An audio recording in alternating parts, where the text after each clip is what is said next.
All right, yesterday I mentioned feel versus real, so today let's talk about it.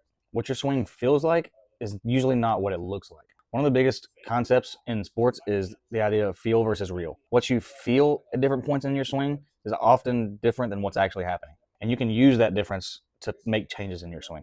To create a small change in reality, you typically have to make a big change in how it feels. What feels like a huge change may barely show up on video. For example, if you're working on trying to get into a certain position at the top of your backswing, you might use non-conventional drills or routes to get that club to the position you're looking for at the top of the backswing.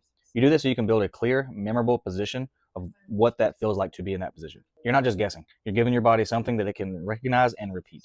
Another example is that feeling of dropping the club into the slot. This is a really weird feeling for anybody who's never been able to get to this position. So in order to train your body to get into that position and follow that movement pattern, you typically need to over exaggerate it heavily. The more you over exaggerate this feeling, the easier your body will get into that position on its own. And as you can see, what is obviously a very exaggerated motion barely shows up when you go to swing. And that's why dry swings are so important. This is where you can slow things down, completely remove the ball, and focus entirely on the feel of the swing and not the result. Start slow, use these drills to exaggerate and get that feel. And then once that position and feeling becomes more natural, start to increase the speed. If you don't work on the feel, you won't see the results in the reel.